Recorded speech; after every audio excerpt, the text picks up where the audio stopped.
Saya percaya kita di sini 90% adalah perantau, benar? Benar ya? Atau ada yang sudah lahir di sini, besar di sini? Boleh angkat tangan Bapak Ibu? Anak-anaknya ya? Anak-anaknya, oh iya benar anak-anaknya. Selebihnya orang-orang itu bukan asli orang sini kita kan? Perantau semua ya. Berarti inilah Kanaan kita ya. Inilah tanah Kanaan kita, tempat kita apa ya, mencari nafkah, mendapat berkat dari Tuhan. Inilah Kanaan kita. Nah Bapak Ibu, Abraham dia dipanggil oleh Tuhan untuk meninggalkan Ur Kasdim, tanah leluhurnya, tanah orang tuanya. Tuhan bilang leka-leka, apa itu leka-leka? Bukan bahasa India, ini bahasa Ibrani. Pergilah sekarang kata Tuhan. Pergilah sekarang ke negeri yang akan kutunjukkan kepadamu, kata Tuhan. Dia berangkat dari Ur Kasdim. Ur Kasdim itu Bapak Ibu, kota yang sangat makmur. Disinilah tempat perdagangan yang luar biasa, kota yang makmur, orang-orang kaya berada di Ur Kasdim. Dan Abraham adalah salah satu orang kaya. Tuhan minta dia tinggalkan Ur Kasdim untuk dia pergi ke tanah Kanaan. Jauhnya 1600 km Bapak Ibu. Di usia yang udah 75 sampai 7 dan istrinya Sarai 65 tahun. Dua orang yang sudah tua disuruh merantau Bapak Ibu. Biasanya kita merantau di umur berapa Bapak Ibu? 20-an ya. Ada yang belasan, ada yang 19, 18 tahun. Nah anak-anak yang kuliah merantau biasanya di umur 18 tahun. Makanya saya selalu bilang, anak-anak itu sama kita paling 17 tahun. 18 tahun dia udah tinggalin kita. Dia udah pergi merantau. Ini yang dilakukan Abraham Bapak Ibu. Ini yang dilakukan Abraham untuk menuruti perintah Tuhan. 1600 km ini dia jalan kaki dan ada juga unta-unta bersama dia Bapak Ibu. Dia pergi meninggalkan zona nyaman, rumah yang kaya, saudaranya, warisan leluhurnya, adat istiadat yang dia sudah mengerti, dibesarkan di sana. Nah Bapak Ibu, rumah orang kaya pada waktu itu bangunannya 2 lantai dengan halaman tengah berlapis ubin. Lantai di bawah menampung para pelayan rumah. Ada para pelayan itu tempatnya di lantai bawah. Di atas ada serambi kayu mengelilingi tembok, menyediakan jalan ke kamar-kamar. Ada jalan ke kamar-kamar. Kemudian ada kamar-kamar khusus untuk keluarga. Sehingga ada 10 hingga 20 kamar untuk satu rumah orang kaya yang ada di Ur Kasdim. Dan Abraham meninggalkan ini semua. Tuhan meminta pergilah sekarang. Dan respon Abraham apa Bapak Ibu? Dia tinggalin semua ini. Kekayaan yang ada, pelayan-pelayan yang ada Bapak Ibu. Dan dia pergi turun berjalan 1600 km untuk sampai ke negeri yang dijanjikan oleh Tuhan. Allah sering juga memanggil kita bukan karena kita sedang miskin atau susah, tapi justru ketika kita sedang merasa nyaman. Kita merasa nyaman, kita merasa nggak perlu Allah lagi, kita udah merasa kuat dengan kehidupan kita yang sekarang ini. Akhirnya kita berada dalam zona kita, zona nyaman. Nah, Tuhan memanggil kita supaya apa? Supaya kita belajar bahwa keamanan sejati hanya ada pada Allah. Nah Bapak Ibu, 4 berkat. Kalau engkau pergi dari negerimu ini, Ur Kasdim ini, ke tanah Kanaan, aku akan menjanjikan 4 berkat ini kepadamu. Apa 4 berkat itu Bapak Ibu? Yang pertama, bangsa yang besar. Tuhan menjanjikan kepada Abraham, dia akan menjadi bangsa yang besar. Padahal Abraham tidak mempunyai saat itu satu orang pun anak. Tidak ada anak di situ. Sampai nanti, kemarin kami pernah diskusi sama tulang panjaitan tentang Ishak dan Ismail, ya kan? Sampai nanti ada Ishak dan Ismail. Nah waktu itu belum ada, mereka nggak punya anak, tapi dijanjiin Tuhan, kalian akan jadi bangsa yang besar. Sebenarnya di sini bertanya-tanya pasti Abraham, karena waktu Tuhan pun bilang Sarai akan mengandung, dia nggak percaya Bapak Ibu. Dia nggak percaya. Dia di sini bertanya-tanya Bapak Ibu. Namamu akan masyhur kata Tuhan. Kenapa namanya akan masyhur? Karena dia taat sama Tuhan. Karena dia mau disuruh Tuhan pergi sekarang dia pergi, nggak besok-besok, dia nggak tunda-tunda Bapak Ibu. Aku akan memberkati orang yang memberkati engkau. Nah, memberikan pelayanan kepada seseorang dengan menepuk lutut. Itu kata memberkati di sini Bapak Ibu. Aku akan memberkati mereka yang akan melakukan kebaikan kepada orang yang berbuat baik kepada Abraham, orang yang melakukan pelayanan kepada Abraham. Tuhan juga akan ikut melayaninya Bapak Ibu. Tuhan akan berbuat baik kepada orang yang berbuat baik kepada Abraham. Nah Bapak Ibu, mengutuk orang yang mengutuk engkau. Saya ragu ini terjadi di bangsa kita Bapak Ibu.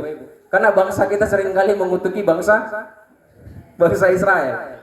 Ini firman Tuhan Bapak Ibu. Firman Tuhan bilang, aku akan mengutuk orang yang mengutuk engkau. Bangsa kita sering sekali mengutuki bangsa Israel Bapak Ibu. Dan firman Tuhan bilang, terkutuklah bangsa yang mengutuk bangsa Israel. Kata mengutuk yang pertama artinya meremehkan. Orang yang meremehkan bangsa Israel, Allah menggunakan kata yang berarti benar-benar menghancurkan. Orang yang meremehkan bangsa Israel, orang yang mengutuki bangsa Israel, aku akan benar-benar menghancurkannya. Itu firman Tuhan Bapak Ibu. Maka kita harus sering-seringlah memberkati bangsa itu, bangsa pilihan Tuhan. Karena apa? Orang yang memberkati bangsa itu akan diberkati. Sementara negeri kita ini sering sekali mengutuki bangsa itu, bangsa pilihan itu. Apakah karena itulah kita nggak maju-maju, kita nggak tahu juga Bapak Ibu. Semua kaum di muka bumi akan mendapat berkat olehmu. Semua kaum Bapak Ibu. Hanya dari satu pribadi ini ketika dia mau taat dan melakukan apa yang Tuhan katakan kepadanya, semua kaum termasuk kita yang hadir saat ini mendapat berkat. Berkat apa itu? Yesus Kristus, keturunan Abraham yang menjadi berkat bagi seluruh umat manusia. Dia salah satu keturunan Abraham. Bapak Ibu, responnya Abraham, dia nggak tunda-tunda. Iman Abraham tidak berjalan sendiri. Seorang suami yang selalu memiliki pendamping yang setia, Sarah yang tunduk kepadanya. Dia nggak sendiri pergi, dia nggak sendiri taat. Ternyata Sarai ikut dengannya. Sarai tunduk samanya. Sarai tunduk kepada Abraham. Ya, Sarah nanti kalau dia sudah diberkati berubah namanya jadi Sarah. Sebenarnya sebelum itu Sarai namanya ya, Bapak Ibu. Nah, Bapak Ibu, bagaimana ibu-ibu di sini? Apakah termasuk ibu-ibu yang tunduk kepada suami? Cuman suami, cuma nama penjahit yang bilang amin ini. Mana ini benarnya ini? Belum semua kayaknya. Amin, Amang. Amin. Iya, Bapak Ibu. Nah, Sarah itu tunduk. Nah, Bapak Ibu, yang satu lagi, ternyata waktu itu kan Abraham ini nggak punya anak, Abraham ini nggak punya keturunan. Dia bawa siapa? Keponakannya, namanya Lot. Lot pun ikut. Padahal dia keponakan. Biasanya keponakan itu nggak akan mau ikut sama, apalagi ikut tinggal bakal selama-lamanya ninggalin orang tuanya. Tapi Lot pun ikut. Karena apa Bapak Ibu? Iman yang sejati pasti akan menular. Nah, orang yang makanya ada firman Tuhan bilang lingkunganmu akan mempengaruhimu. Maka iman yang sejati pasti akan menular. Kalau kita berbuat baik, pasti kalau orang merasa kita diberkati, orang lain akan melakukan itu. Perbuatlah apa yang kamu pandang baik untuk dilakukan orang kepadamu, maka perbuatlah demikian. Kan itu kata firman Tuhan. Nah Bapak Ibu, Abraham dia keluar dari zona nyamannya. Sering sekali kita berada dalam zona nyaman kita. Tanpa kita sadari zona nyaman kita adalah penjara pribadi kita. Kita terpenjara, kerohanian kita nggak bebas. Kenapa Bapak Ibu? Karena kita sering sekali tidak mau bergantung sama Tuhan. Kita sering sekali nggak mau datang sama Tuhan. Kita sering sekali merasa aman kok hidupku, nyaman kok kayak gini, enak kok nggak ibadah nggak apa-apa, nggak bersekutu nggak apa-apa, aman kok, semuanya aman-aman aja kok. Kita sering berada di situ Bapak Ibu. Tanpa kita sadari, kita sedang berada dalam penjara rohani. Bapak Ibu, Abraham taat. Abraham setia, walaupun dia belum lihat janji Tuhan itu. Walaupun dia belum punya keturunan pada waktu itu, belum ada satu orang pun anaknya. Tapi dia taat dan dia percaya pada janji Allah. Janji Allah jauh lebih besar daripada ketakutan Abraham. Bagaimana dengan kita Bapak Ibu? Ketaatan itu segera. Firman Tuhan bilang, lalu Abraham pergi segera. Karena Tuhan bilang, pergilah sekarang ke negeri yang akan kutunjukkan kepadamu. Dan Abraham tidak menunda-nunda Bapak Ibu. Pergi dari zona nyamanmu, pergi dari ketakutanmu, pergi dari penundaan. Itu yang Tuhan mau Bapak Ibu. Itu yang Tuhan mau untuk kita lakukan saat ini. Saya nggak tahu Bapak Ibu, apakah kita masih sering berdoa pagi waktu kita bangun atau malam setelah kita beraktivitas. Apakah kita masih bergantung sama Tuhan?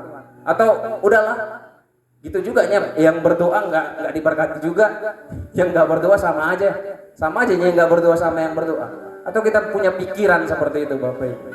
Keluarlah dari zona nyaman kita Bapak Ibu dan bertransformasilah, berubahlah. firman Tuhan bilang, bukan sekedar percaya, tetapi orang yang percaya sama Tuhan harus memiliki perubahan hidup, harus bergantung samanya. Mari Bapak Ibu, kita pergi dari zona nyaman kita. Mungkin kita takut meninggalkan zona itu, mungkin kita takut meninggalkan kekayaan kita itu. Kalau hari ini aku nggak kerja, gimana? Kalau hari ini aku nggak urus ladangku, gimana? Kenapa ketakutan itu menguasai kita Bapak Ibu? Untuk satu hari, untuk 1 jam untuk Tuhan. Kenapa? Maka jangan lagi tunda-tunda waktumu Bapak Ibu. Kalau Tuhan panggil, ada panggilan beribadah yang terus datang kepada kita. Kalau Tuhan suruh, kalau Tuhan mau, datanglah tanpa menunda. Biarlah firman Tuhan hari ini menguatkan kita. Mari kita bersatu dalam doa. Bapa yang Maha Kasih, Maha Rahman, kembali kami bersyukur kehadapan-Mu Tuhan. Kalau di sore hari ini, dengan suasana yang seperti ini, kami mau datang kepadamu Tuhan. Dari zona nyaman kami yang selama ini kurang bergantung kepada Tuhan, kadang melupakan jam-jam doa kami, kadang menyepelekan ibadah kami ke hadapan-Mu Tuhan. Ampunkan kami Bapa. Biarlah Roh Kudus Tuhan menyentuh setiap kami, dan biarlah benih firman ini Tuhan berakar kuat dalam diri setiap jemaat Tuhan, bahkan hamba-Mu di tempat ini, sehingga firman itu bertumbuh dan berbuah ya Tuhan. Terima kasih Bapa. Kehidupan kami selanjutnya kami serahkan ke dalam tangan-Mu. Biarlah Roh Kudus-Mu yang menolong kami. Dalam nama Yesus kami berdoa. Haleluya. Amin. Bapak Ibu, kita akan